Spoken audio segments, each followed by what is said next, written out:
we're going to start right away. But before I start with this topic number 5, I will have to warn you. You know, this is advanced level of CPA.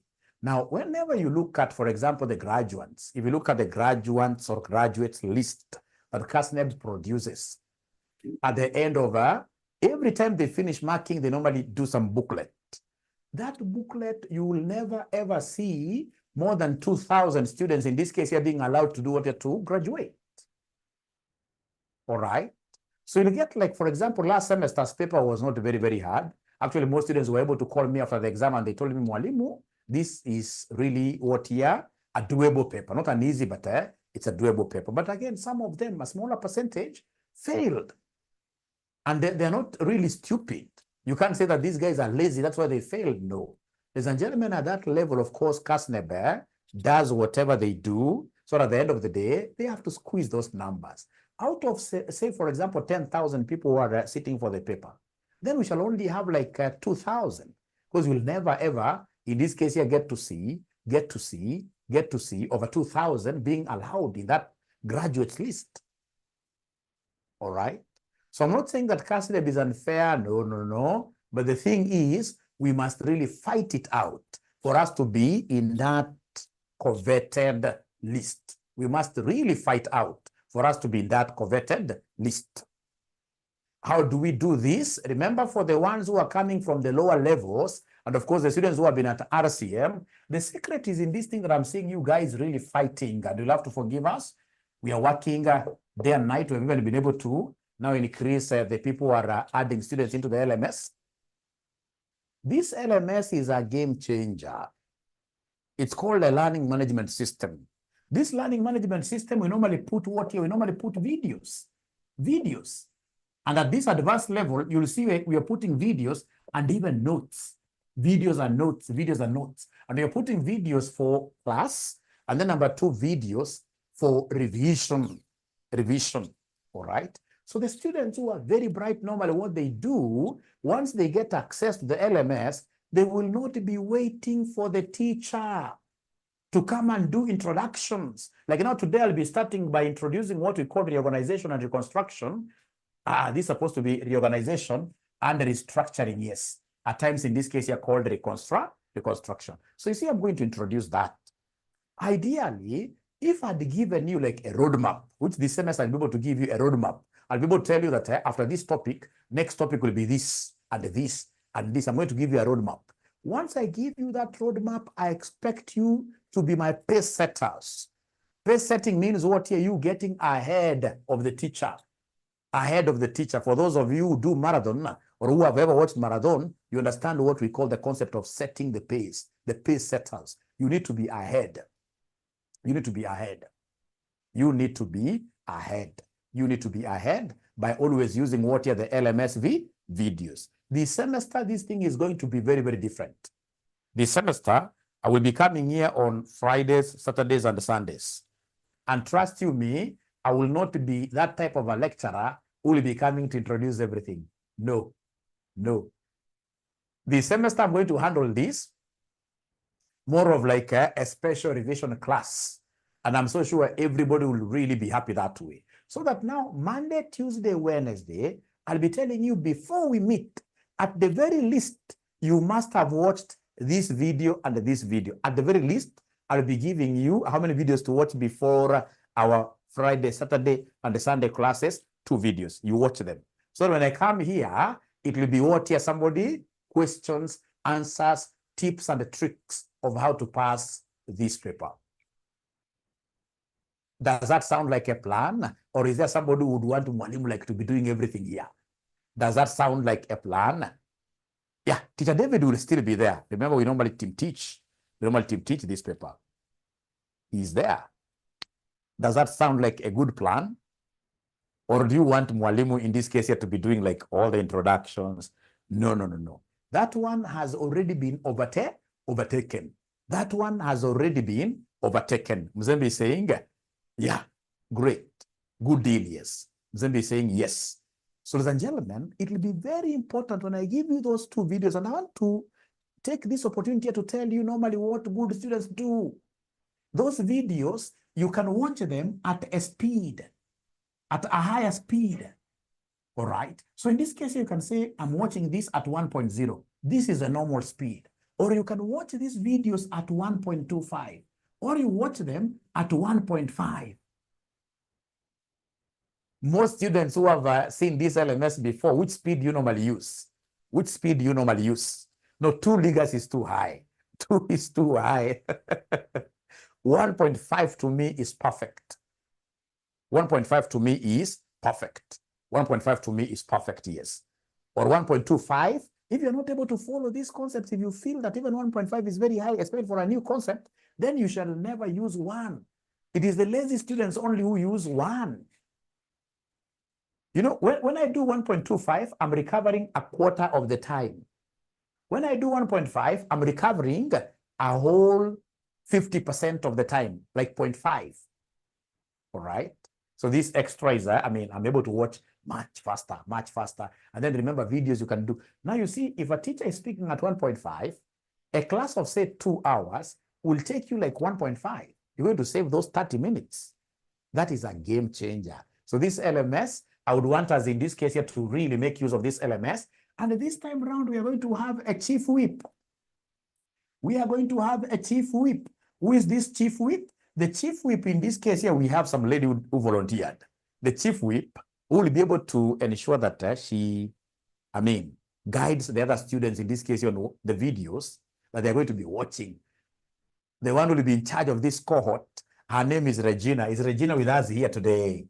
Is Regina with us here today? Is Regina with us here today? My first time. Julius, I will show you this before I disappear. Julius, I'll show you how to do this before I disappear. Sawa.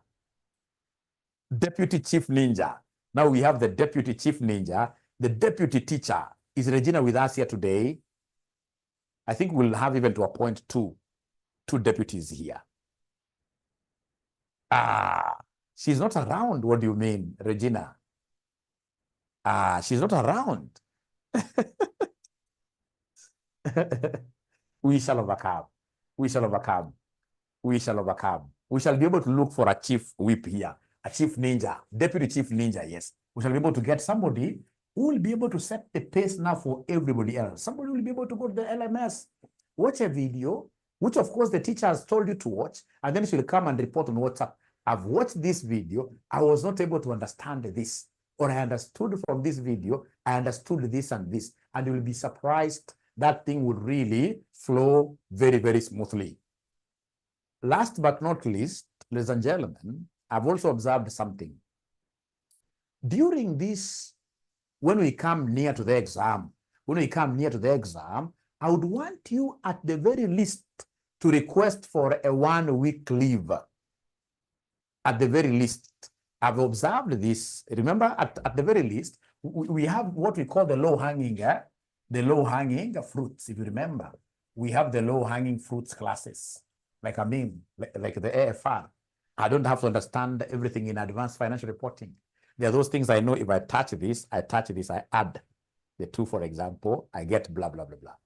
So that last week, even if you can't get all the days for the last week, a minimum of how many days here to the exam? 3. You must request for some leave days. Is that possible, ladies and gentlemen, from your end? Is that possible? Before 2nd of December, that last week, are you able to squeeze, in this case here, something there? Because I've always seen a correlation between students who go for that leave and the passing. There is some time back, someone told me that Mwalimu, during that week, then I will have to feign sickness. I'll have to feign sickness. No, you know, it's about proper planning. Like now you can start planning with your boss. Today, when you go in this case here, for example, to work on Monday, start planning with your boss. Start planning with your boss. Ladies and gentlemen, there is a joke that somebody made in the RSM family. A joke that somebody made in the RSM family, and of course people laughed, but you see, myself, I like reflecting quite a lot. That like now this semester is very short. That this is the semester that men who are around here must drop all their girlfriends. Must drop all their girlfriends. Is that fair? Of course not. Not fair. Not fair. I mean, what that gentleman was talking about, and I saw so many guys in this case are trying to hit on him. They thought that guy is very foolish. He was talking about what here, time management. Some of you in this case here work, for example, on Saturday up to 1 p.m. I would expect once you get any slightest opportunity you get, ladies and gentlemen, we must be very good in how we manage our time. We must be very good in how we manage our time. This semester, we must sacrifice a lot. We can't afford to have students who are failing AFM for the 6th time. That's wrong. That's wrong. We must create all the time. So if it is church, for example, you can say you are going to church, say first service. From there now you are free, say for example, from 11 to what year to 1, and explain to your family why, for example, you can't attend 2 masses. Explain to them. We must, in this case here, be able to burn some midnight oil. I'm telling you, I mean, there is no time. There is no time. There is no time. But like last semester, the students I had last semester, those guys worked very hard. I expect you guys to be able to put in even much more time in this exercise here, in this exercise. Now we start straight away. When we talk of reorganization, what are we supposed to know, ladies and gentlemen, here? So we shall be able to advise one another as we progress, but I think I've been able to put in, ladies and gentlemen, a few nuggets here which will be able to help you to remember there is nothing outside here. Let me tell you something. Let me tell you something as I go back to reorganization. Yeah, I am charged here. Let me tell you something before I start this topic. Excellence is not even about how bright you are. In everything, it's not about how bright you are. Trust you me. There is a keyword that has always assisted me. This keyword is great to me. Not even we shall overcome.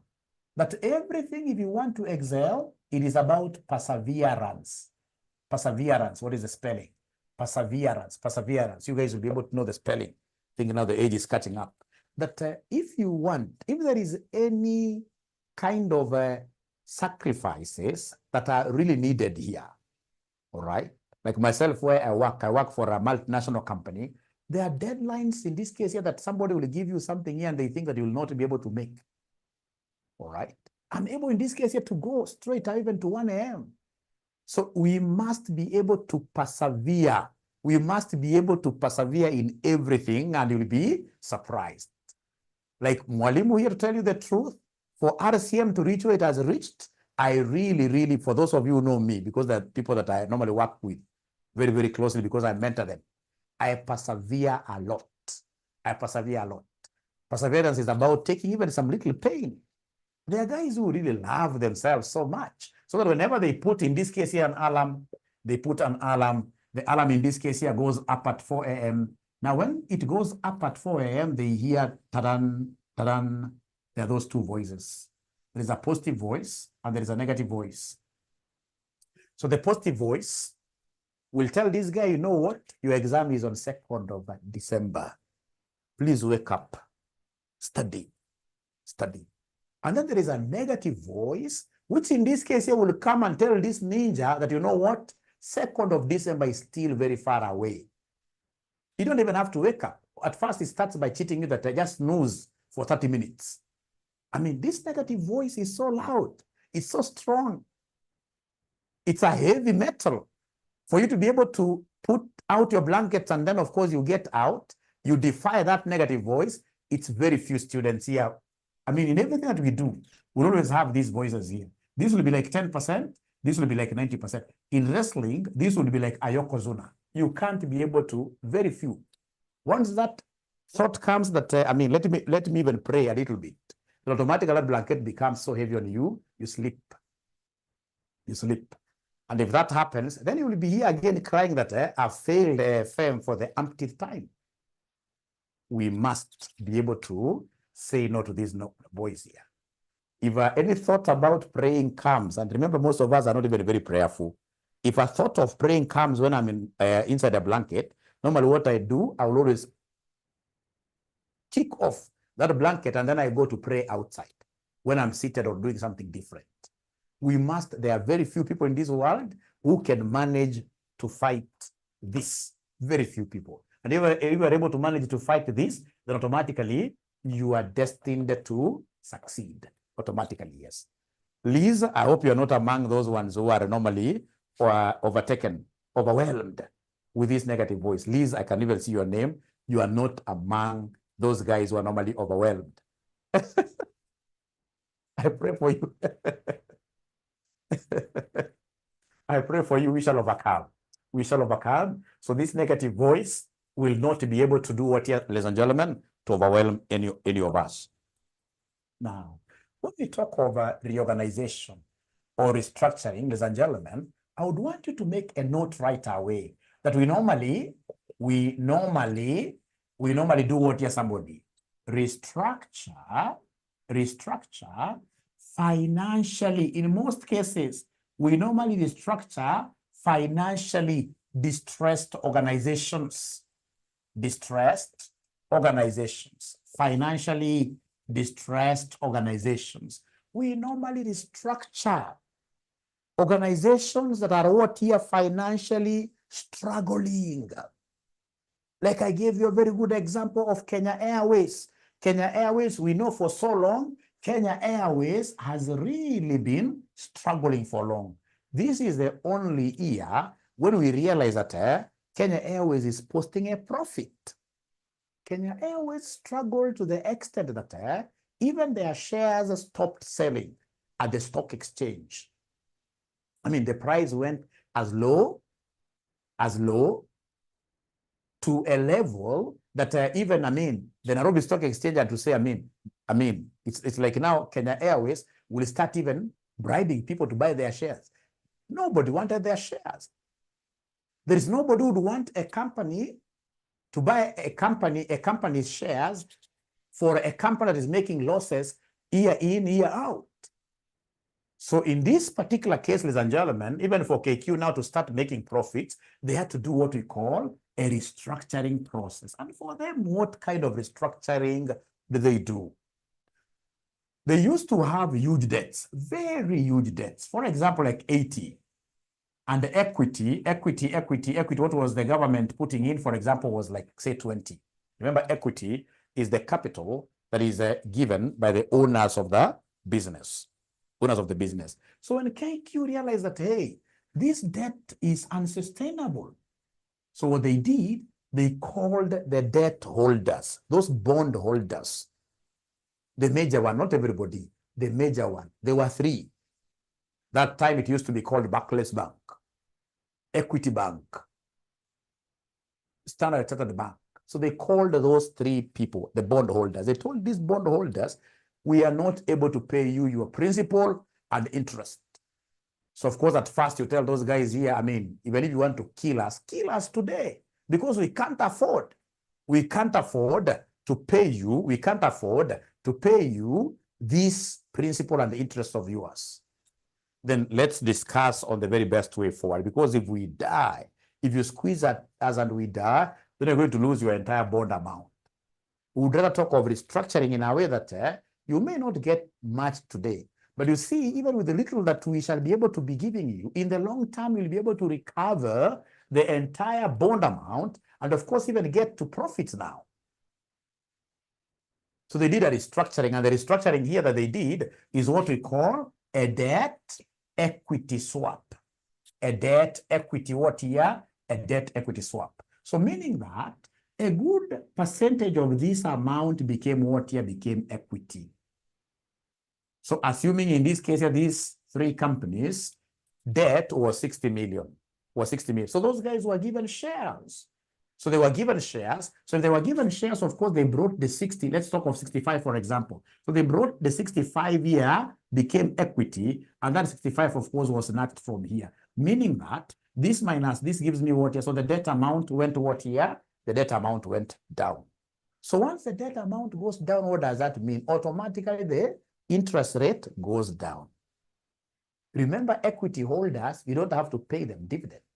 Equity holders, we shall not pay them dividends when we are making losses. No, we shall not pay them, so we are not obligated. So in this case here, the interest amount, even the principal being paid on a monthly basis went down. So it gave these guys a breather. You see, this is what we call restructuring. So you can do like a debt for equity. A debt for equity swap means you are exchanging. Yeah, you had bondholders, you had our bonds. Now we are giving you shares. So we swap like this. You return back our bonds, we give you shares. So we are swapping. That's a very good restructuring. Now, ladies and gentlemen, restructuring could also take the form of what we call an organizational structure. You guys know what this is. An organizational what here? Structure.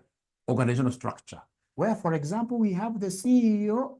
After the CEO, for example, we have our directors here. So, for example, we have here the marketing director. We have in this case here the finance, for example, director, and the other directors. Below the directors here, we have a name. Ladies and gentlemen, if we are financially struggling, and then we realize that, all these guys here, all these positions, we can't afford to pay the suggested salaries. The salaries that we have been paying these guys here, we can't afford paying them moving forward. Then what do? We can easily consolidate. We can say that this marketing role to be even under the finance what your director. All right. So in this case here, once we bring the marketing role to be under the finance director, then automatically we shall be like doing away with all this directorate. So we'll have sacked somebody, of course, there in the process. There'll be people be going home. That's unfortunate. But you see, that is all about what we call restructuring. Like I was reading the dailies, somebody was saying in the dailies, and I really agree with this, that what is killing Kenya today is our country's structure. But Kenya had not reached a level where we needed 47, we don't need 47 counties according to that guy. Those counties, you are paying one governor, for example, 2 million. Don't you think just 8 governors, like governors for the old provinces, don't you think 8 governors are just enough? Somebody, what do you think? 8 governors. Why should we have MCAs, in each of these 47 counties? What is it that they're doing, which is very, very special, that we can't just have a few of them? All right. So this constitution of ours has lots of what here, duplications of what here, services here. Yeah, like somebody is saying that we don't need women rep. We don't need women rep. And that coming from a lady, it means that now people are coming to realization that at the end of the day, the people that we put up there are the ones who are eating these things. They're the ones who are eating these things. So then we need to, because for sure, if you look at everything, at times I even sympathize with these leaders. I sympathize with these leaders when they are launching projects which are basically hot air. Of course, I know that there is a lot of theft going on. But you see now, as a president, how do you keep people busy? So at times you'll be forced here to go and just announce projects that are not even going to be done because you've got no money. And there is even a time Moses Kuria came and they said that something about this, public service, that they're taking like 50% of what, and he said that that is what immoral. And remember, the 50% of the income being taken is not going to this lower cadre of employees. Most of it is going up there. So then we need what we call a restructuring, because currently, as we say, Kenya is stressed. Kenya is going through what we call a financial distress, a financial distress. So then we would need to restructure. So ladies and gentlemen, what do we need in our case? So in our case here, what we need to study, number one, the most important thing, if you look at your syllabus, they want us to study what we call methods of measuring what here? Methods of measuring bankruptcy. Methods of measuring what here? Bankruptcy. This is what really is the foundation for this particular topic. Methods in this case that we shall use to be able to measure bankruptcy levels. Talk of bankruptcy levels. Bankruptcy levels. Bankruptcy levels. Bankruptcy levels.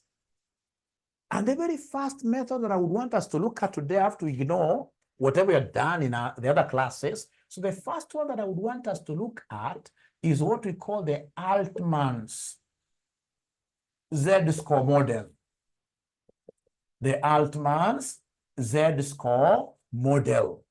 the Altman's Z-score model. Altman's, yes, Paul, thank you very much. Altman's, yes, Paul. Whenever you hear this gentleman, Altman, you must always think, even if you don't know really much about this, you must always think about what we call the Waremas. Waremas. Write this in this one here, Waremas. Very, very important. So whenever you hear of Altman as a model of measuring bankruptcy, as a model of measuring how financially distressed companies are, then you must be able to remember the Altman's model, whose acronym is Waremas like that. Ladies and gentlemen, this Altman's Z-score model uses 5 ratios. 5 ratios to measure bankruptcy levels. To measure bankruptcy levels. It uses how many ratios? 5 ratios. And these ratios are the ones that we call X1, X2, X3, X4, and then we have what we call X what here? X5. Those are the 5 ratios here, ladies and gentlemen. Now, please listen. Please listen. This WO normally works. W and O, they work together hand in hand in pairs. And also in this case here, M and A, they work hand in hand in pairs like that. All right. I don't know whether you'll be able to squeeze this very well. Ladies and gentlemen, I would want you to squeeze this very well. Please listen and listen to me very well. This WO stands for X1. This one here stands for X2. This one here, E. The E stands for X3. The MA, this MA, I'll be able to explain what it is. It stands for X4. And then, of course, we have Waremas. This S stands for X5. Please write up to there. So what I'm saying, as I expect you guys to write there, is that this X1 is a WO. X2, in this case here, is an R thing. X3 is an E. X4 is a MA thing. And then X5 I mean, is an S thing. So you're talking of Waremas. It is only this WO and MA that are working hand in hand in pairs. Those are the only ones that are married. They're coming in this case here as couples. The others in this case here are singles like that. The others are singles like that. Waremas. Let me know whether you guys have been able to write up to here. Let me know whether you guys have been able to write up to here. Let me know whether you guys have been able to write up to here. Yes. Waremas. Yes. Great. So, ladies and gentlemen, please listen and listen to me very well. When we talk of this WO stands for, in full, this is working capital. This is working capital. This is retained earnings. Retained earnings. This is retained earnings. This one here is EBIT. This one here is EBIT.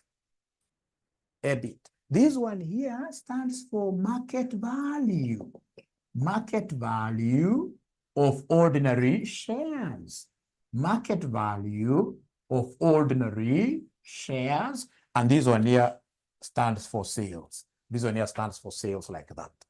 Stands for sales. Stands for sales. So you have X1 to X5. X1 to X5. And once you understand what they mean, and then I will come here and make these ratios. So how do we make these ratios? How do we make these ratios? How do we make these ratios? It's very, very easy. It's very easy. To make these ratios, we shall have a denominator. We want a quotient. So this will be ta. Then we have here ta.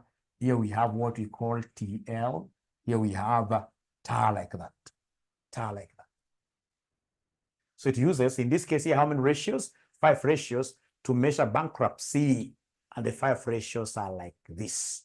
5 ratios like. So once you remember ta, then we have the last one, which is ta. Then we have the 4th one is TL. Then you're at home.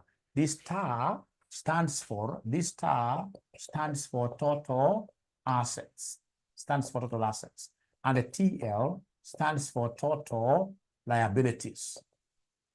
total liabilities. TL stands for total liabilities. TL stands for total liabilities.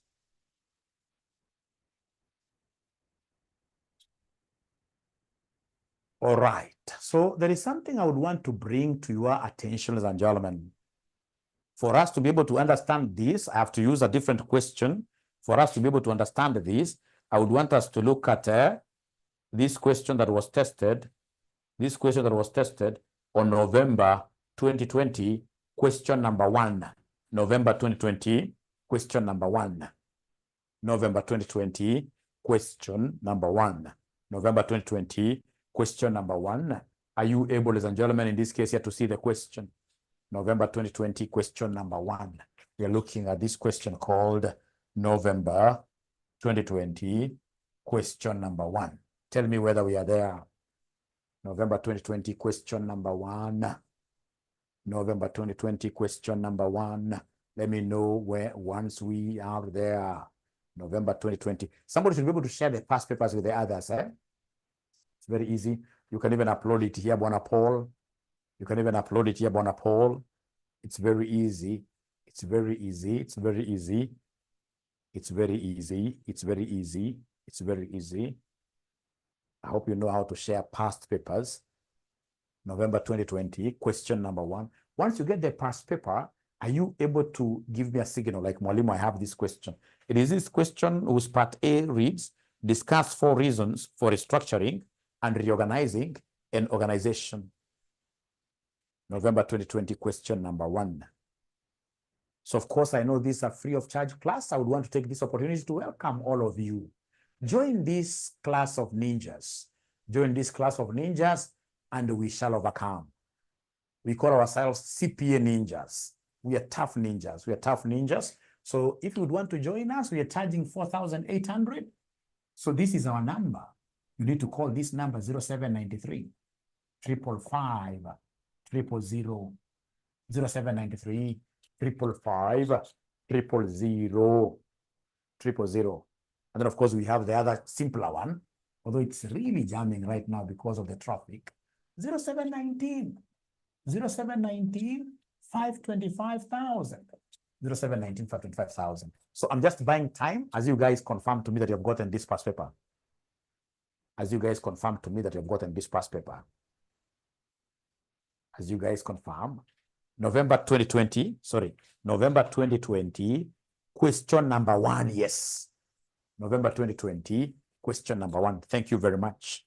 So they want us to discuss 4 reasons for restructuring and reorganizing an organization. Can somebody give me those reasons? Because we should not skip anything. This semester, you're not skipping anything. We shall do everything we come across. Those theories are very, very important. They easily make students, in this case here, see places that they've never seen before. So anybody who can give me these reasons for restructuring and reorganizing an organization, so I'll be able to write them down here very fast. So number 1 is to increase firm value. To increase firm value. To increase firm value. How does this happen, ladies and gentlemen? Remember, when you reorganize an organization, you're going to uplift it from a bankruptcy situation to a liquid one. And once then in this case, you've been able to make this company functional. It is now liquid. Then the entire organization, the entire country, will be able to suspect, will be able to know that now things have started doing what you're working.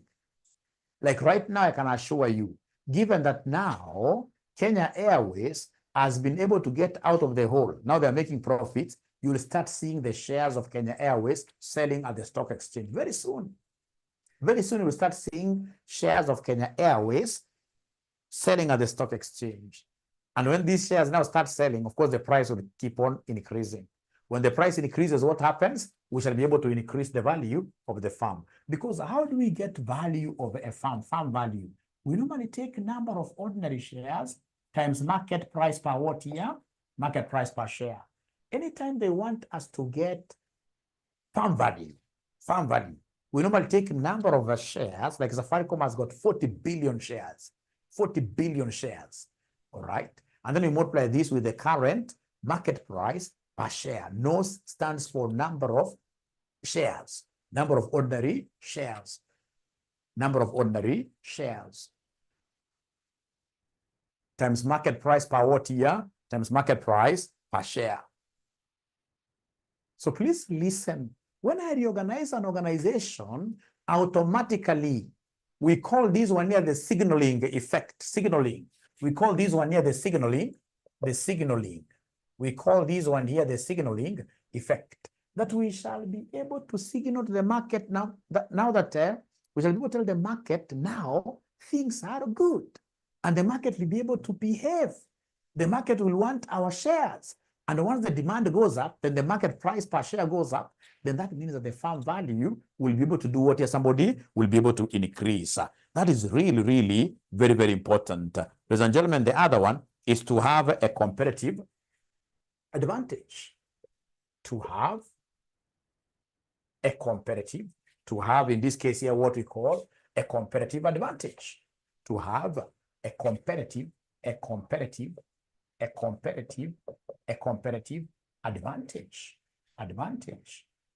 Remember Michael Porter. Michael Porter is the father of this competitive advantage, Michael Porter.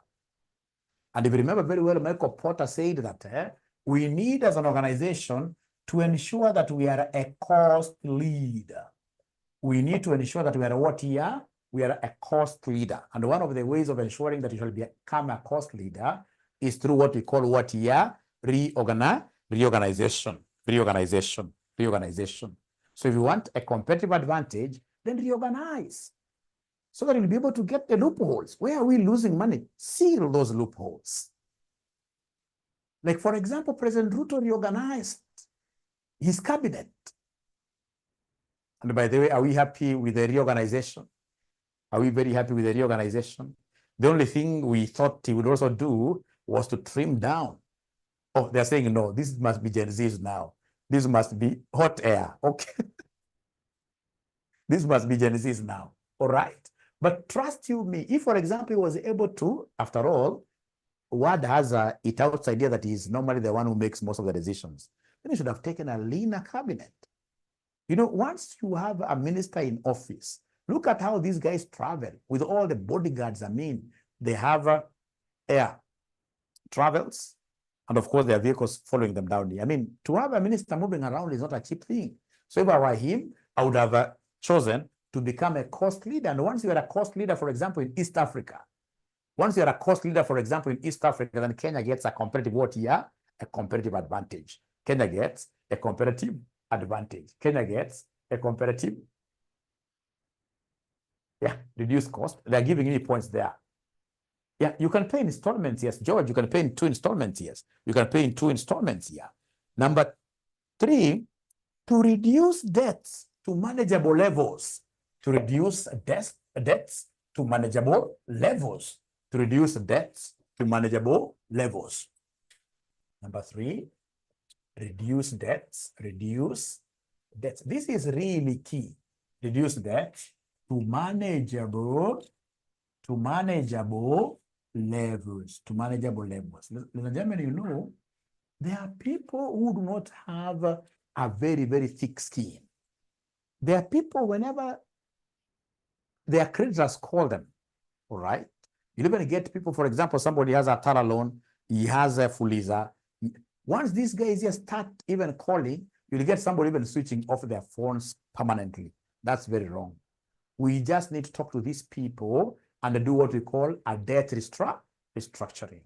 Once you do debt restructuring, then automatically you'll be able to become liquid. You'll be able to become liquid. You'll be able to become liquid. You'll be able to become liquid here. All right. Number 4, to stabilize a company. To stabilize a company. To stabilize a company. To stabilize a company.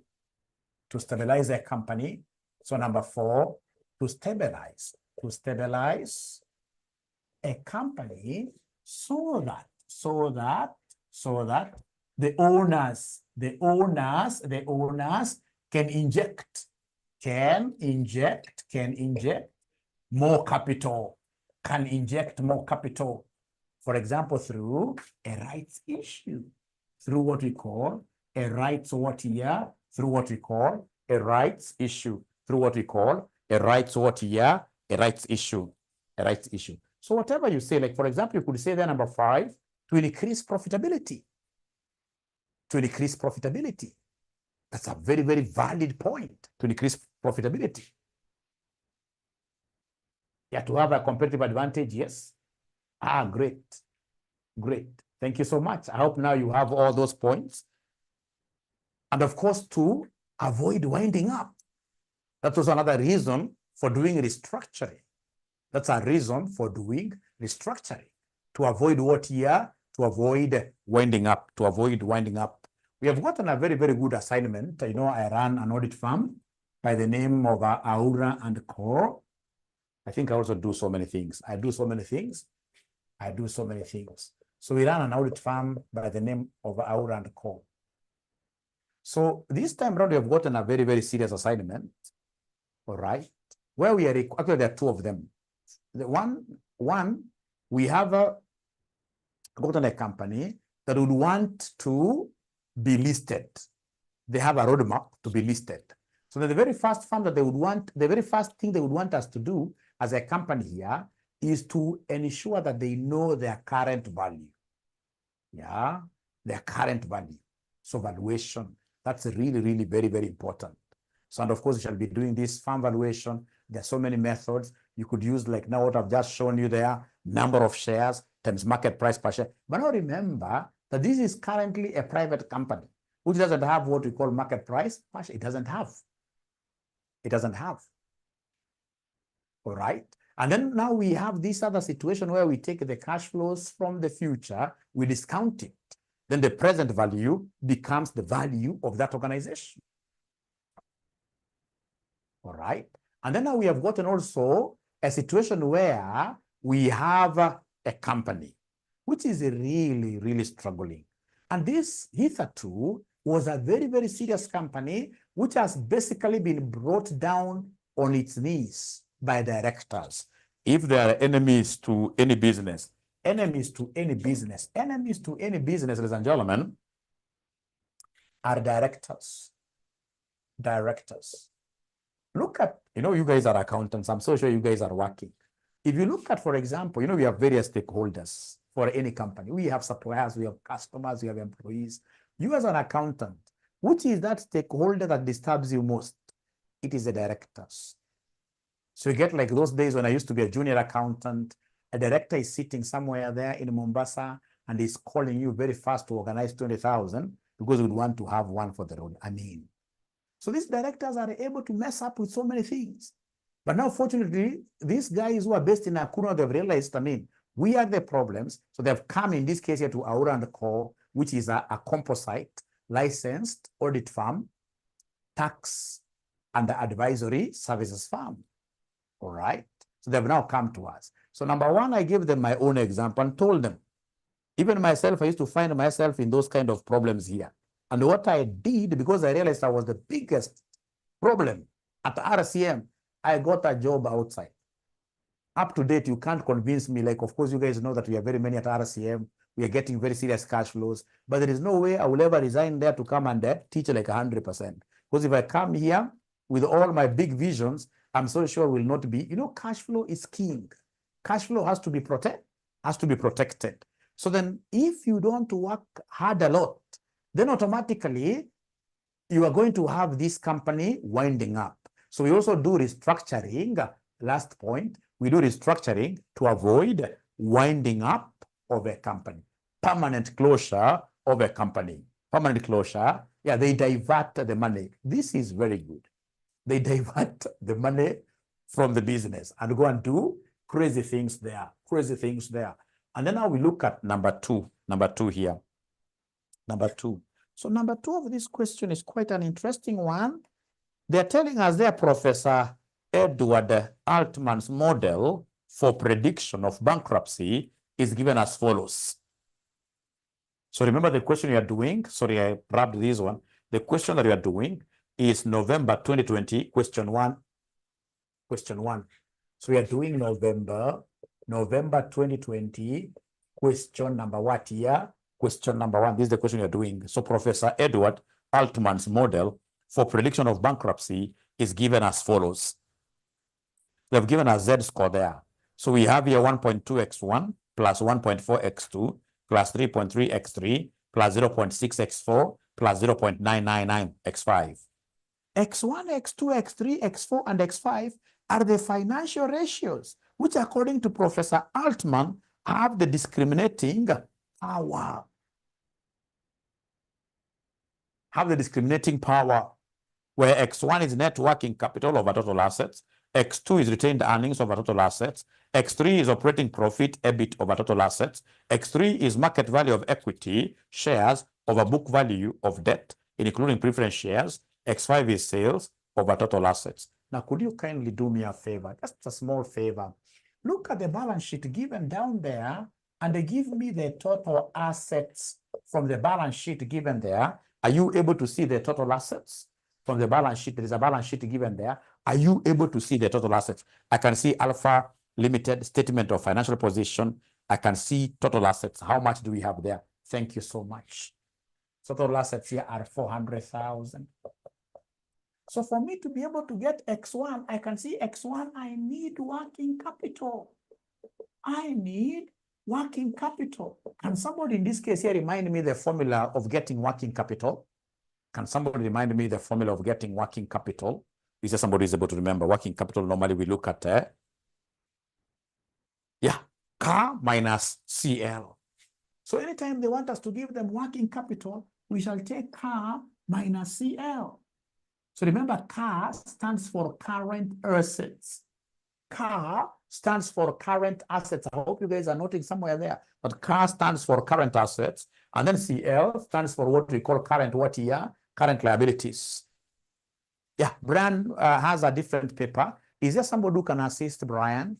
Is there somebody who can assist Brian by sharing the... Brian, are you in our paid group? Brian, could you be in our paid group?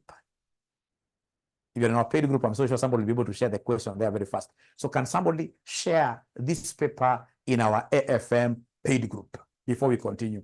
If in this case here you don't share the paper in the paid group, then shared. I told you.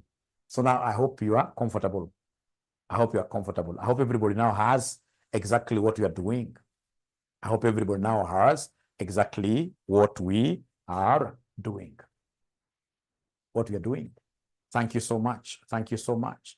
Ladies and gentlemen, I would want us to look for, I hope you have written there current assets, current liabilities, current assets, current liabilities. So is there somebody who is able to see the current assets?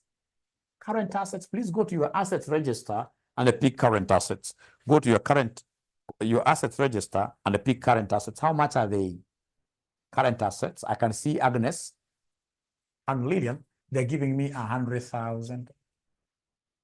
How about current liabilities? Go to your liabilities. Go to your liabilities section. Go to your liabilities section. Go to your liabilities section, and you should be able to see the current liabilities. If you go to the statement of financial position, the liability section, you should be able to see the current liabilities, which somebody has told me they are 20,000. So then these will be 100,000 minus 20,000, which will end up giving me 80,000. So is that true? Is that true? Thank you so much. So can you kindly go ahead and give me X1? Please go ahead and give me X1. See where X1 is. X1, they want you to take working capital, which is 80,000. We divide this by total assets. Total assets, in this case here, you guys have given me the TAR. Total assets, they are 400,000. 400,000. So then this one here will end up giving me what figure? Yeah, thank you very much, Lillian. So we have here 80,000 divided by 400,000. Thank you, Mzembi. 0.2. 0.2. Mzembi, if I may ask, is that a spelling mistake? Is it supposed to be Mzembi or Msembi? I know so many Msembis. This will be the first one. First time hearing about Mzembi. Is it a typo or it's Mzembi like that? Okay. I need to get used to that. So then are we together, ladies and gentlemen, as regards to how we have gotten X1? Are we together as regards to how we have gotten X1? All of us. Please don't fear this ninja. Chogo, I can see you around here. Don't fear this ninja. This ninja is normally the easiest to work with. It's normally the easiest to work with. It's normally the easiest to work with. Then let's go to X2. You see, X2, they want me to pick retained earnings. X2 is here. They want me to pick retained earnings over total assets. Please remember that these retained earnings are the ones we pick from the balance sheet, not the income statement. They're the cumulative. Because if we are able to accumulate earnings to our retained earnings basket, then the company will not be wound up. Why? In this case here, we normally get ourselves in financial distress positions. It's because we don't retain. If, for example, you get somebody here who is salaried, and they are really struggling, in most cases, please sympathize with them. But I mean, the biggest problem is that they do not retain. They don't retain. Because if you remember, and we shall be looking at this, Gordon's formula, we have Gordon's formula, the one that talks of growth rate. Growth rate. If you remember Gordon's formula, the one that talks about growth rate, we have got two formulas for getting growth rate. We have BR, and then we have the other one that has got an nth with something. So in this case here, G will be BR. If you remember, this B stands for retention ratio. How much are you able to retain? If, for example, you're getting 100,000 and you're able to retain 40%, that means you're able to retain 40,000. But if you retain more, and then, for example, you come and take the retained amount to some good assets, where you're able to get return on equity, then you shall be able to grow. That to grow is a function of two things. How much do you retain? And once you retain, how much will you get as a return from your investments? So when you retain, and then you put this money under the mattress, nothing, you can never grow. You retain, take this money to money market fund. After you've taken this money to the market fund, and then you realize money market fund now is getting full. Now you have about 100,000. Get that money from there. Think long term. Buy government bonds. So you see, now you're growing. You're growing because government bonds will be able to give you return on your equity. All right. Yeah. Oh, depressed economy. No. TJ, I repeat, okay. I repeat, TJ. I don't think in this case here the economy is depressed. TJ, there are people, you know, there is a place I went the other time and told people how, I mean, there is no money in Kenya. And then somebody told me, my brother Aura, have you gone around Kilimani, for example? Are you guys in this case here seeing the kind of houses which are being built there? Are those guys building with papers or money? So do we have money in Kenya or don't we have money in Kenya? So jamani niambia, ati wewe daktari, sema wewe ndio una pesa. Usikaseme Kenya hakuna pesa. Sema wewe ndio una pesa. Sema wewe ndio una pesa. Nikasema kweli. Mimi ndio sina pesa. Oh, okay. Oh, it's wash. What do you mean? I don't know. So CPA Rono wants me to repeat this. X2, I hope CPA Rono are talking about this X2, which is retained earnings divided by total assets. So, and I've just said here that these retained earnings, you see, we have retained earnings for the year. Retained earnings for the year will be in the income statement. Retained earnings for the year will be in the income statement. But you see now, if you're retaining for the last, say, 5, 6, 7 years, cumulative normally goes to the balance sheet. So retained earnings from the balance sheet. Are you able to see the retained earnings from the balance sheet? Bonarono, look at the balance sheet there. Look at the balance sheet. If you go to the equity, are you able to see 120,000? So we have the, if you go to the equity retained earnings, retained profit, we are seeing 120,000. We divide this by what year? Total assets. Total assets in this case will remain at 400,000. Man, Rono, are we together now? Rono, are we together? Are we together there? Are we together there? And somebody has told me, now this is 0.3. This is 0.3. 0.3 like that. X2 is 0.3. Now from there, ladies and gentlemen, is there somebody who can come and assist Mwalimu here by now getting X3? by getting X3. You see, X3 is very, very easy because X3 is EBIT divided by TA. X3 is EBIT divided by TA. You can't tell me that EBIT will be found in the balance sheet. EBIT is earnings before interest and tax. This is an IS thing. This is an income statement thing. So if you got the income statement given in this question, there are two statements given in this question. If you got the income statement given in this question, you can see the income statement, ladies and gentlemen. Are you able to see? Are you able to see, in this case here, EBIT? EBIT. Is there somebody who is able to see? Thank you very much, Legacy. You must be a very good student. This Legacy guy must be a very good student because Legacy has known EBIT is profit before interest and tax. And it is the one we vividly call operating profit. It is the one we call operating what here? Profit. Never forget that.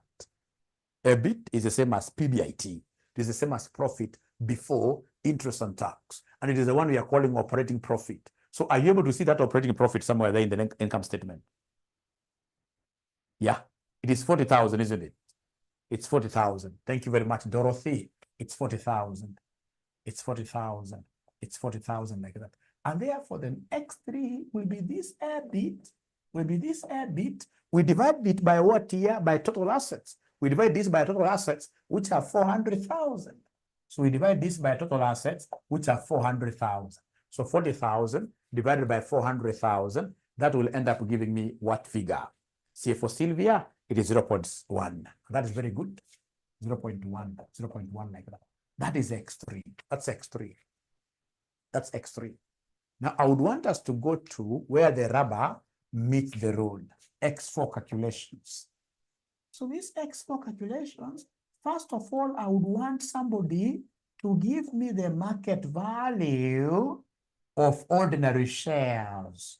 I would want somebody to come and give me the market value of ordinary shares for this company.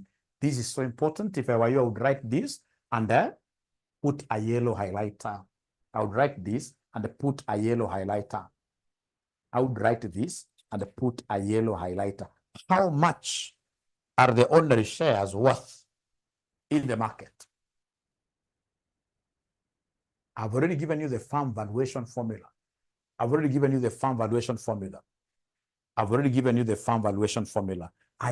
you, ladies and gentlemen, that anytime you want to get market value, you shall always take the number of ordinary shares times market price per share.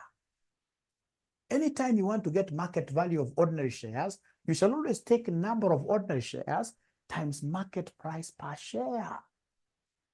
But now the question is, how shall we be able to get, please write this in full. This represents number of ordinary shares. Can somebody give me the formula for getting number of ordinary shares? Can somebody give me the formula for getting number of ordinary shares? Somebody. Give me the formula for getting number of ordinary shares. How do we get number of ordinary shares? Somebody help me out here. How do we get number of ordinary? No. But you've tried. Number of ordinary shares. How do we get number of ordinary shares? Somebody some time back told me, Mwalimu, I'll pick the share capital. I divide by the figure that is in brackets. I'll pick the share capital. To get number of ordinary shares, we normally take the share capital. Divide by par value. We divide by par value. You take the share capital, you divide by par value. Yeah, Abigail, yes. Elsie, yes. You take the ordinary share capital given in the balance sheet, of course. You can see financed by. So you're able to see the ordinary share capital is 100,000. So you're able to see this is 100,000. Divide this by the par value, the one that is given in brackets there. The par value given in brackets there, are you able to see that par value given in brackets there, which is 10? Is there somebody who is able to see the par value in bracket 10? Thank you very much, Roscaro Bungu. Yeah. Great. Thank you so much. So 100,000 divided by 10, this gives me 10,000. So this gives me 10,000 shares. So this gives me 10,000 shares. This gives me 10,000 shares. This gives me 10,000 shares. Then I will be able to get now this market value of ordinary shares. Because now I know the formula, but first of all, before I proceed, I would want to know whether all of us are able to see that 10,000 shares. I would want to know whether all of us are able to see that 10,000 shares. How we got them? 10,000 shares. 10,000 shares.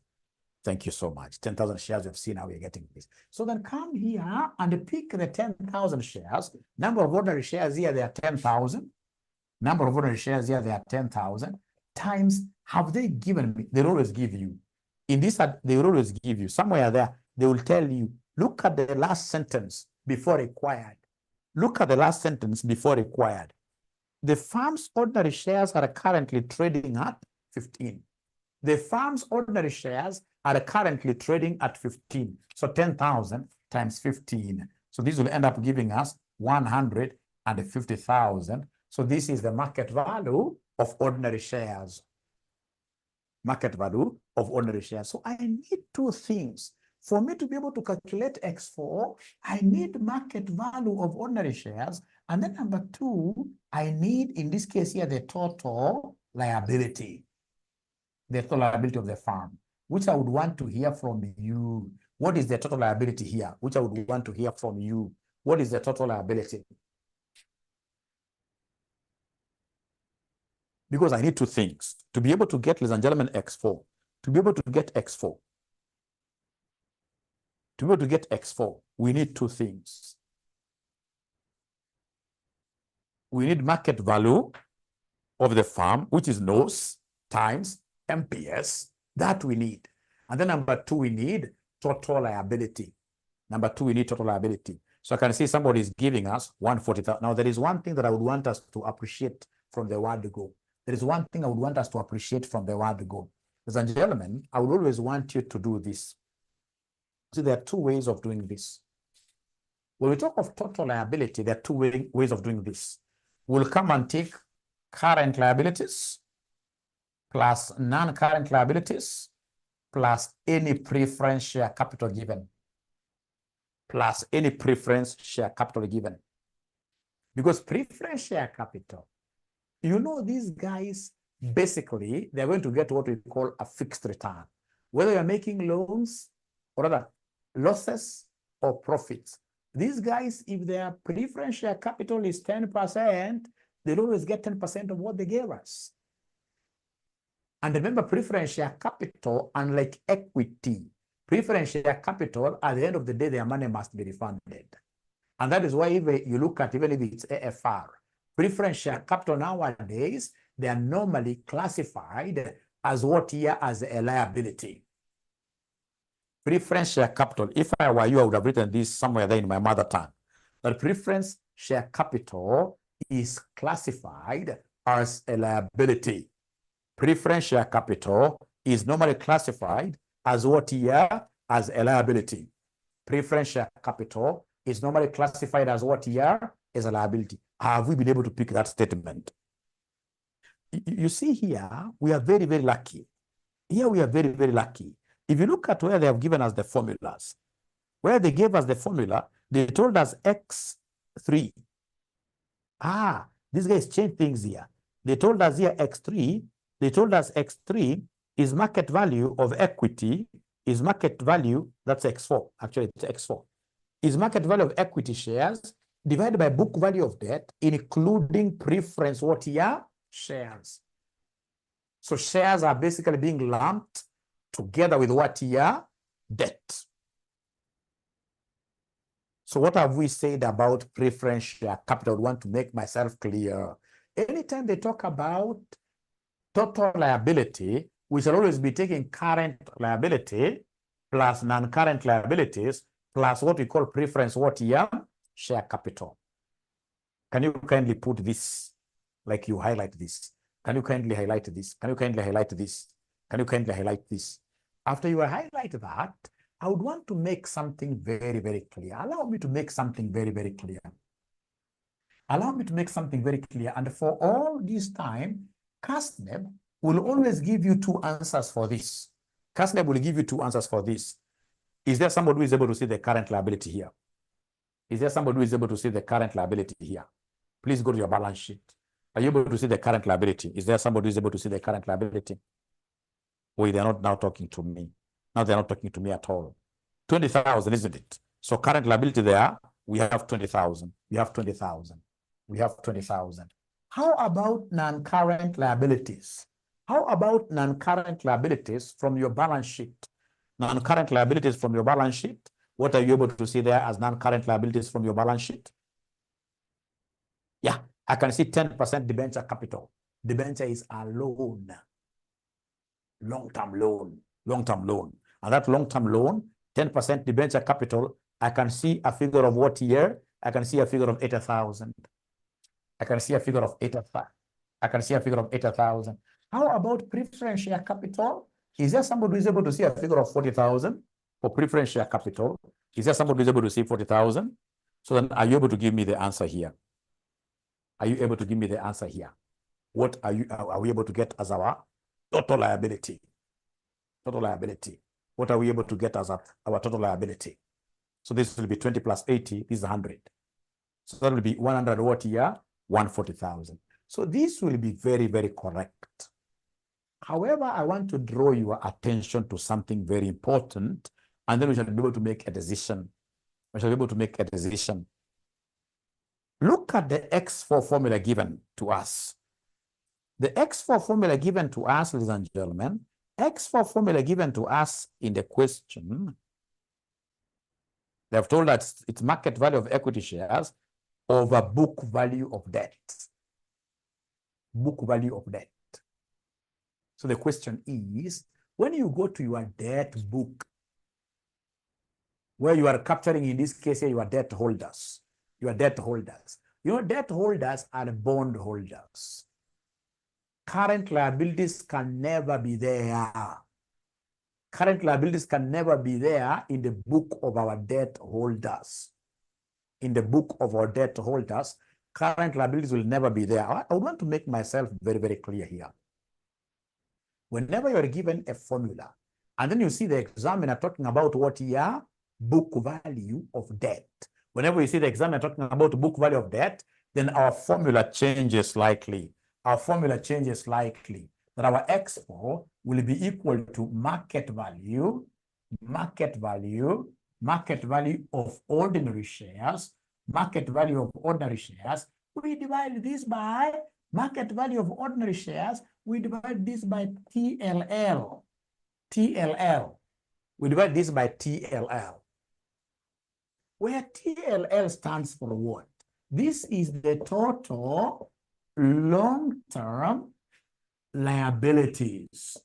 The total long-term liabilities. Total long-term liabilities are also what we call the non-current. Long-term means beyond a year, more than a year. So these are the ones that we call non-current liabilities. Please let me know once you're able to write up to here. TLL. TLL. So TLL will be our total long-term liabilities, which are also known as our non-current liabilities. Non-current liabilities. So then if that is the case, and then remembering the fact that preference share capital will always be part of your long-term liabilities. Because those guys, you owe them. You owe them. Whether you're making a profit or a loss, you owe them. You owe them. All right. So in this particular case, then our total long-term liabilities will be these non-current liabilities, and there are 80,000 here, plus our preference shares, who are 40,000, which will end up giving me how much here, somebody? Which will end up giving us 120,000. Remember, short-term liabilities, basically, these are not debts. These are basically like debts which we accrue because of selling, like payables, etc. But if you go to the book of debt holders, the book of debt holders, you will see the bond holders, 5-year bonds, 3-year bonds. Those are the kind of debts we are talking about. But again, remember, in an exam, I've always shared with you the marking schemes.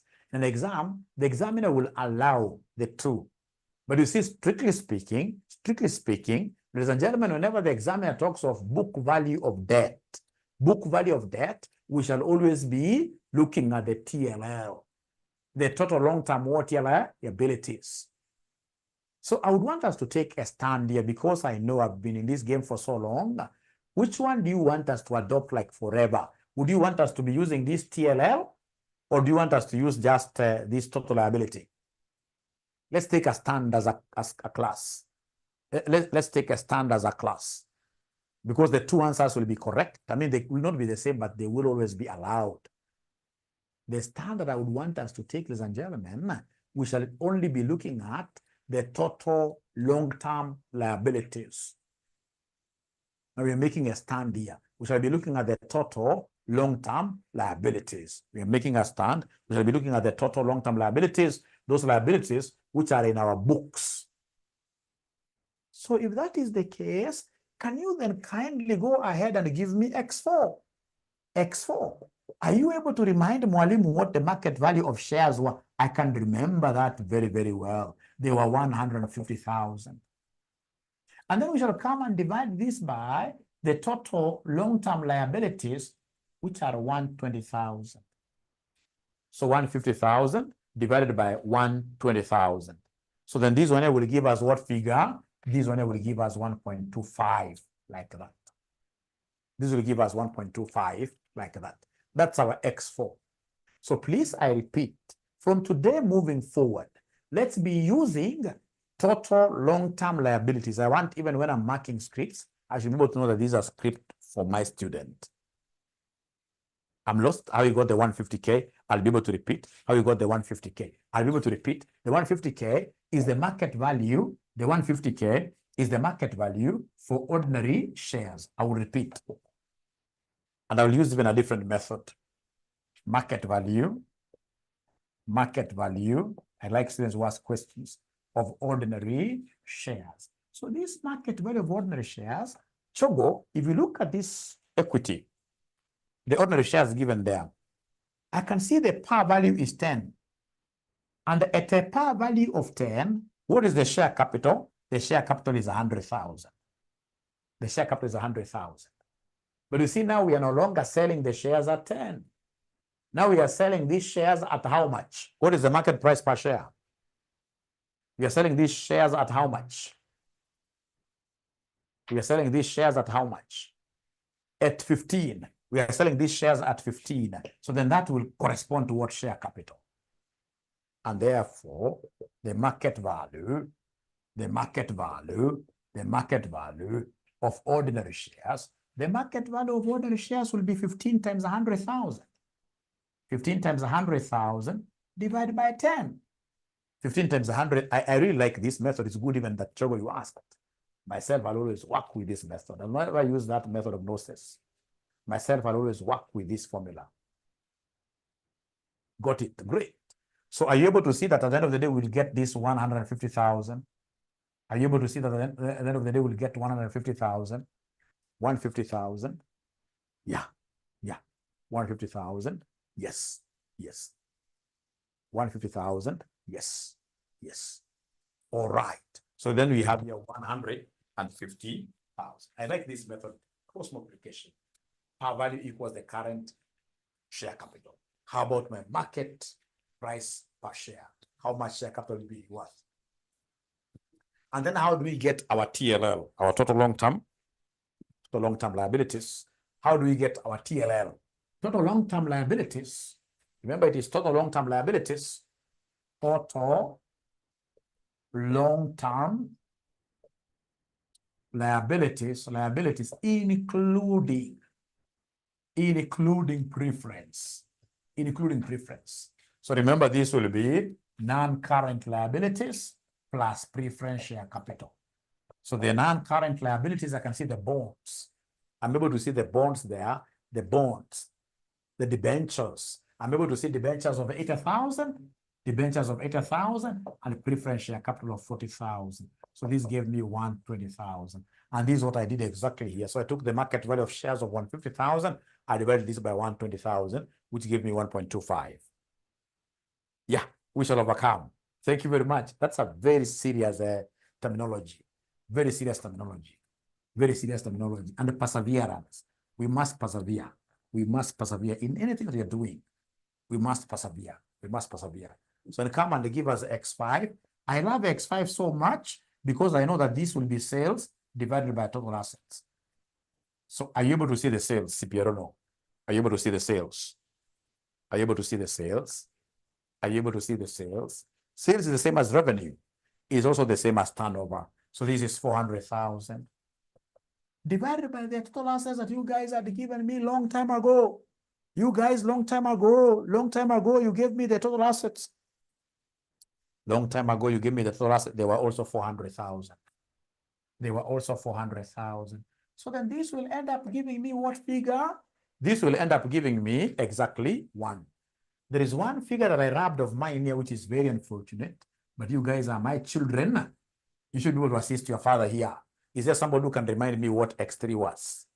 Is there somebody who can remind me what X3 was? X3 was 0.1. X3 was 0.1. Now, ladies and gentlemen, now that I have my 5 ratios, and these 5 ratios, I've gotten them using Waremas. Then now I should be able to go ahead and plug them in the Z equation, which shall always be given by your examiner. Are you able to see some Z equation? Are you able to see some Z equation? Are you able to see some? This Z equation will always be given by your examiner. So this Z is 1.2x1 plus 1.4x2 plus 3.3x3, 3.3x3 plus 3.3x3 plus 0.6x4, 0.6x4 plus, then we have 0.999, 0.999 x5 like that. Now, you know, this will be given by your examiner. Don't cram this. This has always been given. The Z score, the ultimate Z score formula will always be given. So yours is to plug in. So come and tell us Z will be 1.2x1, x1 which is 0.2, plus 1.4 x2, x2 is 0.3, plus 3.3 x3, x3 is 0.1, plus 0.6 x4, x4 is 1.25, plus 0.99 x5, x5 in this case here, which is what here? Which is 1, x5 which is 1, like that, x5 which is 1. So then you take your calculator here and do this right away. You do this right away using just your calculator, all of this punched in once. I mean, at this level, you don't start doing like this and you write plus this. No. Everything once and then you give me the Z score. So like Linda is giving me 2.1. Linda is giving me 2.139. Linda is giving me 2.139. Ah, Linda, you got it wrong. It must be a typo. It must be a typo. Pieros Chepkemoi 2.739. 2.739. So this is our Z score. And then now you go to the Z score scale. Z score scale. Remember the Z score scale? The Z score scale normally goes like this: 1.8, 2.7. You must cram this scale. The scale has to be crammed. The scale has to be crammed. The Z score scale. The Z score scale must always be crammed. The Z score scale must always be crammed. The Z score scale must always be crammed. These two numbers must always be crammed. Put here. This question, this examiner, I think, sympathized with students. He sympathized with students and I gave them some statement. If you look at the statement before required,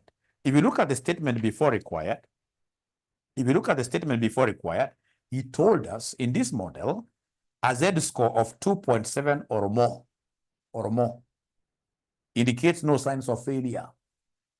And a Z score of 1.8 or less indicates there are signs of failure. So he gave us those figures of 1.8 and 2.7. Very good examiner, but you can't get that kind of an examiner in these modern days. When CASNEB, in this case here, needs you. I mean, also you guys are very, very unfair to CASNEB. You know, like when students say that, it's like now this CASNEB wants us to be shareholders. That now even they have been able to do Tower 2, it's like now they're planning to do Tower 3. I think that's really, really unfair to CASNEB. Is anybody who thinks that CASNEB is taking you guys up like shareholders? Is there anybody who has that kind of a thought? What do you mean, Sherry? I don't think so. I don't think so. I don't think so. I don't think so. I don't think so. No. We are overcoming. Ladies and gentlemen, should you do your Z score, and then you realize that your Z score for your company falls here, it means that this company is 100% bankrupt. 100% bankrupt. Less than 1.8. Less than 1.8, 100% bankrupt. In between here, we talk of 50% bankrupt. In between here, we talk of 50% bankrupt. 2.7 and above, we talk of 0% bankrupt. I mean, no bankruptcy. No bankruptcy. So it will be always very, very important for you to know that if you calculate a Z score and then get a Z score of 1.8 or less, then your company is 100% bankrupt. If your Z score falls in between 1.8 and 2.7, it's 50-50. It's 50% bankrupt. If it falls, in this case here, more than 2.7, then it is 0% what year? Bankrupt, i.e. successful, i.e. successful, i.e. successful like that. Successful, i.e. successful, successful, successful. Yeah, great, successful, successful. So look at the figure that you have here. Look at the figure that you have here, 2.739. Is this company, they called it a name, they called the name. Let me see the name of the company. Let me see the name of the company. Alpha Limited. So Alpha Limited Z is 2.739. So this is, in this case here, more than 2.7. It's more than 2.7. So it doesn't show any signs of bankruptcy. Alpha does not show, doesn't show any sign of bankruptcy. Does not show any sign of what here? Bankruptcy. i.e. it is a successful company. It is a successful company. It is a successful company. Because 2.7 is really high. It's really high. It's really high.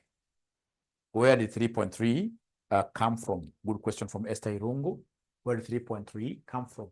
Remember, Irungu, you are given an equation. Irungu, if you can look at your past paper very well, you are given this Z equation. Remember, you're given the Z equation, Irungu, which says 1.2x1 plus 1.4x2 plus 3.3x3. I agree with you that x3, the figure was what here? 0.1. But you see that it has a coefficient here. It has a coefficient here. I don't know whether you're able to understand. It has a coefficient. It has a coefficient. It has a coefficient. So up to here, Esther, have you been able to see the 3.3 where it came from? It's the coefficient given in the question. Thank you so much. Thank you so much. Any other question, ladies and gentlemen? Any other question? Any other question? Please feel free to ask questions. Any other question? Any other question? So, can I go to something different? Can I go to something different? So you see, Roman 2, they want me to comment on the results obtained in B1 above. In B1 above, comment on the results. So comment on the results obtained in 1 above. I'll come here and say to the comment, write comment here and the line.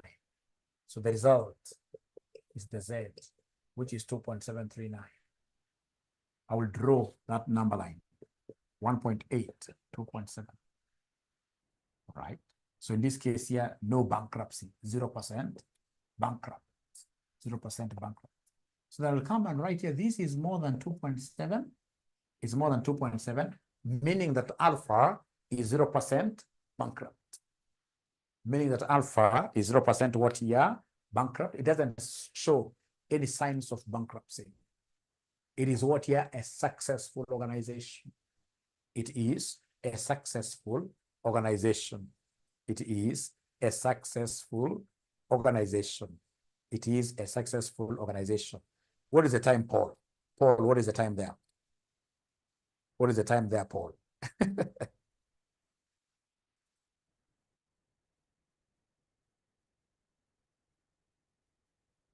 Great. Good questions. Good questions there. Good question there.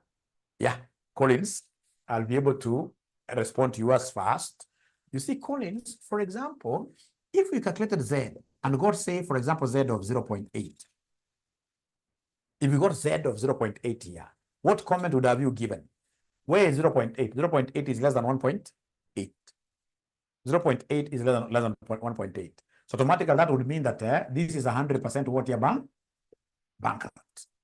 100% bankrupt. Now, where is 2.739 that you have just computed? It is way more than what your 2.7. It's bigger than 2.7. It's bigger than 2.7. And if it's bigger than 2.7, this gauge tells us that if it's more than 2.7, this thing tells us what here? It tells us automatically that it is 0% bankrupt. You know, what I've always seen out of the many years, ladies and gentlemen, that I've ever marked these CASNEB exams, you'll get some students in this case, you know, they go to Roman 2, and then they tell the examiner now for the comment, refer above. I don't know what so many students are used to that. But I already have written now a comment. No, you shall always do what I've done. You should always repeat. When the examiner tells you number 2, you write number 2, comment, and then you write it again. You should always repeat like that. Now, Esther is asking a very good question there. Why work out the watermarks, yet we can just pick figures from the formula? Indeed, Esther, you are very right. And I'm going to show you that whenever the examiner gives us the formula, we shall always work with the examiner's formula. We don't even have to write down watermarks. And at times like this other semester, the examiner was able to confuse students so much. But you see, Esther, in most cases, for X1 to X5, you can't be given the formulas. X1 to X5, you will not be given the formulas. I can tell you that. So if you're not given the formulas, and then you're not in a position of remembering watermarks, you get a 0 in the entire question. You get a 0 in the entire question. You get a 0 in the entire question. All right? Mapema do your best. Yeah, like CPA Rono is saying, like CPA Rono is saying that most Kenyans are below. Or somebody should be able to share this. And again, Lillian, remember Lillian, remember Lillian, you're going to get this video. If someone doesn't share the workings, but I believe we have good friends here, they should be able to share what here, they should be able to share the workings. Now, ladies and gentlemen, this ninja has asked for a homework. He's a very, very serious ninja. He's a very serious ninja. So we have here December 2022, question number 4. December 2022, question number 4. December 2022, question number 4. December 20. Yeah, Elizabeth, we're going to the next method. We've only done the first one. We're going to the other methods. We're going to the other methods in a few minutes. I don't understand the comments you can write. The comments you can write. The comments you can write. So remember, the comments, they are always based on the gauge, the scale. So this scale, we have here 1.8, we have 2.7. I'll just give you a few examples.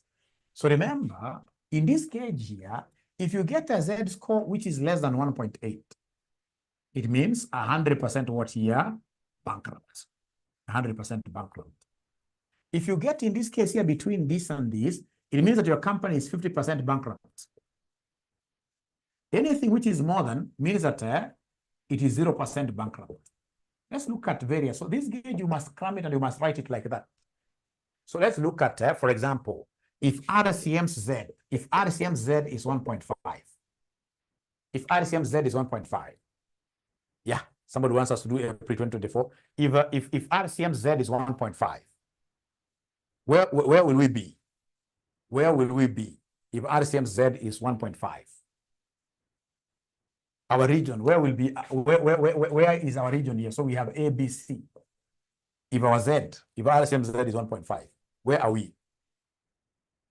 Broke. We are at A, isn't it? Because you see here, 1.5 is less than 1.8. It's really something very easy. 1.5 is less than 1.8. So this will automatically put me at A, and therefore we are 100% bankrupt. What if, for example, RCMZ is 4? If RCMZ is 4, what if our RCMZ is 4? Yeah, we are rich. I like what Rono is saying there. So if RCMZ is 4, where is 4? 4 is more than 2.7. 4 is more than 2.7. So it means automatically that RCM is rich. RCM is rich, yes. And of course, if it was to fall, for example, like at exactly 2, I'll ask myself, where is 2? 2 is in between here. So you have 50%, or what this gentleman will say, 50% poor, isn't it? Or 50% rich. All right. All right. So I hope that is now helpful, which now closes the chapter for this, which closes the chapter for this. Now, gentlemen, from there, I will be able to take you straight away to this. You'll allow me to skip part A in the interest of time, and then we look at part B. I just guide you. I would want to guide you. So B, the Altman's formula for prediction of bankruptcy is given there. And this examiner was very, very bright. Maybe it was myself. No, I don't set exams. So he said there, Z score is 1.2x1 plus 1.4x2 plus 3.3x3 plus 1x4. You see, normally x5 is the one that has got 1 coefficient, or 0.999. So he took this as 1x4. 1x4 plus 0.6x5. And then he went ahead to give us where x1 is working capital over total assets, x2 is retained earnings over total assets, x3 is earnings before interest and tax over total assets. We have x4 is sales over total assets, and then we have x5 is market value of equity over book value of debt. You see there, he has changed something. He changed something in this case ostensibly to ensure that the students see dust in an exam. So it means that there is no way we shall be able to do what you have to use watermarks here. We shall be able to go the way that this lady is talking, because the examiner has given us the formula. We are doing December 2022. Question number, we are doing December 2022, question number 4. So if I'm the one doing this is what I will do. They have given me 3 companies. So I have company A. So for company A, then I would want to get X1. So X1, they have told me it's working capital over total assets. So are you guys able to see for company A? Is there somebody who can see our working capital for company A? Anybody who is able to see working capital for company A? Anybody who is able to see 4,000, isn't it? So working capital here is 4,000. Here the examiner was very good for us. He even gave us everything. So company A, are you able to see the total assets for company A? There is a column there for total assets. Is there somebody who can see total assets for company A? 200,000. So are you able to give me that answer? Somebody for company A. Are you able to give me that answer? 4,000 divided by 200,000. Is there somebody who can give us that answer? Thank you, Agnes. Thank you, Lillian. So Lillian is giving me 0.02. So I can't mix. Don't mix things. We are handling company A to the very end. Then we go to company B. Not company B, but X2, I mean. X2. So we shall get X1 to X5 for company A until we get the Z value for company A. So X2, they're telling me that X2 is retained earnings over total assets. So retained earnings over total assets. So are you able to see the retained earnings here, ladies and gentlemen? For company A. Is there somebody who can see the retained earnings? Retained earnings, 60,000, isn't it? So this is 60,000, 60,000 over total assets of 200,000. 60,000 over total assets of 200,000. So can you kindly give me this ratio? So if it's company A, just hold company A, do X1 to X5 for company A. Agnes tells me 0.3. 0.3. Then we go straight away to X3. Use the formula the examiner has given you always. If the examiner gives you a formula, use the formula. So X3 is EBIT over total assets. X3 is EBIT over total assets. So is there somebody who is able to see the EBIT there? EBIT. Anybody who is able to see EBIT? For A, remember we are holding our fingers on A. So EBIT is 10,000. So EBIT is 10,000 divided by total assets again, 200,000. So then is there somebody who is able to give me this figure? Is there anybody who is able to give me this figure? Is there anybody who is able to give me this figure? According to Lil Agnes, they're giving me 0.05. 0.05. Then we go to X4. X4, you can see this examiner wanted to mess me up, but who am I? Who is my God? So it is sales over total assets. So are you able to see sales for company A? Remember, everything is for company A. Everything is for company A. Company A. Everything is for company A. 2 million, right? So they're telling me that sales for company A at the very corner is 200,000 actually.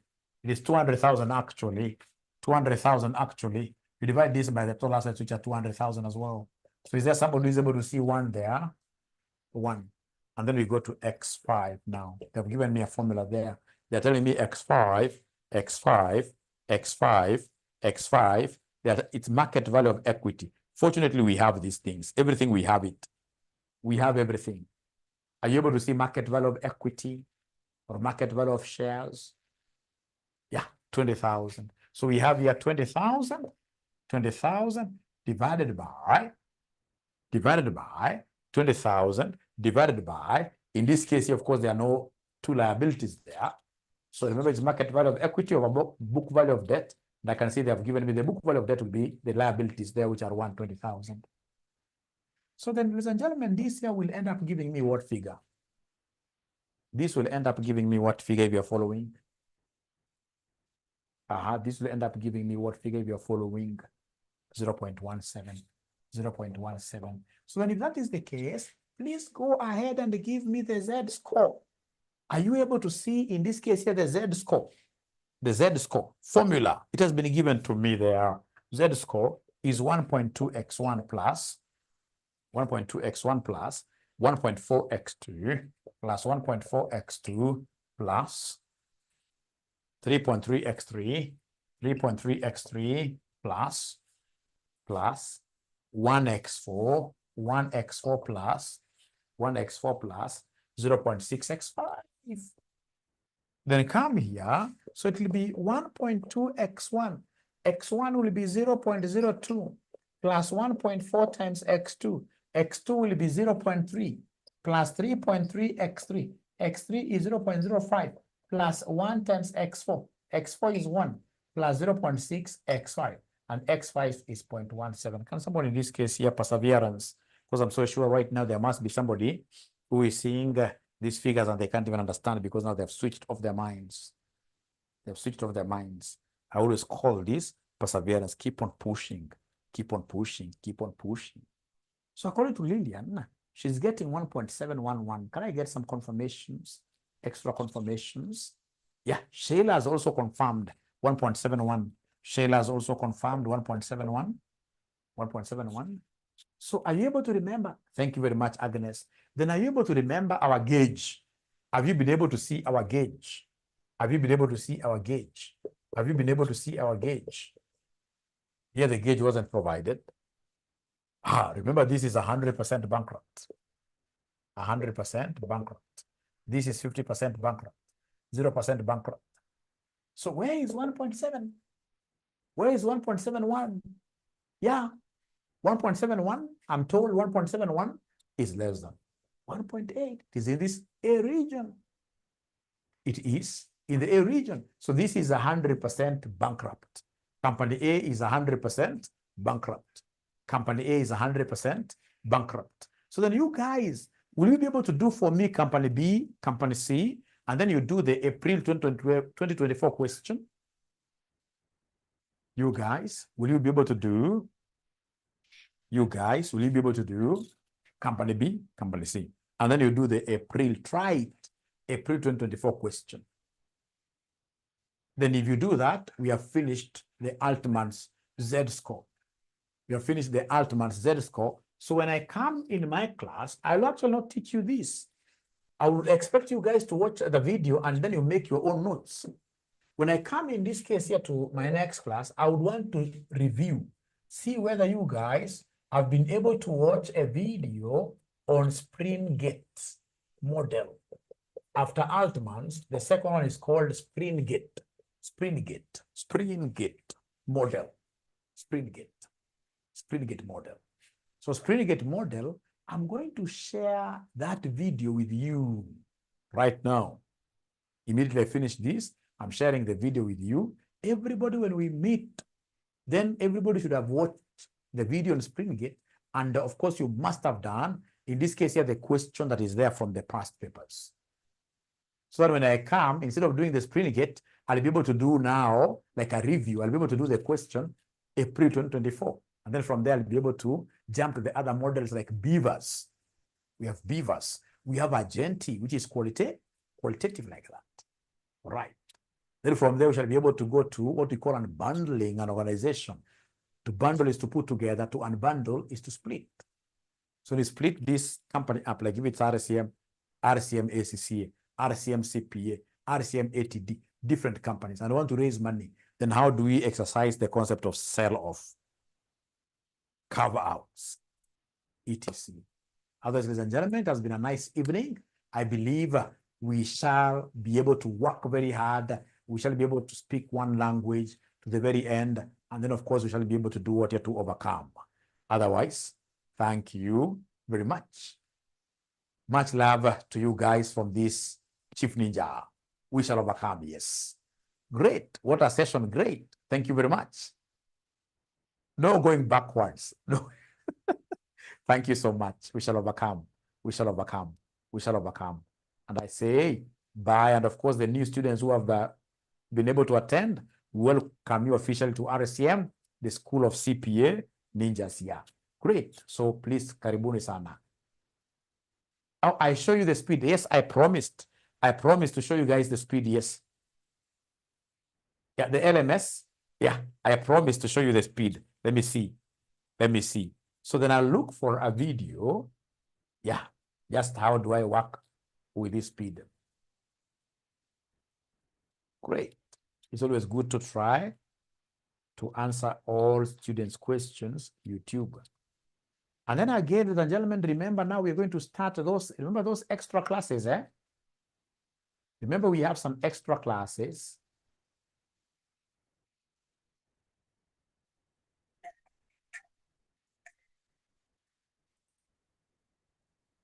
Yeah, so here, please allow me just a minute.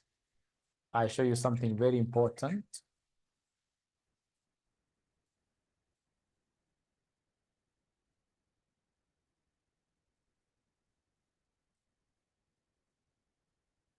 All right. So in your video,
Yeah, Friday, yeah, we'll discuss about this.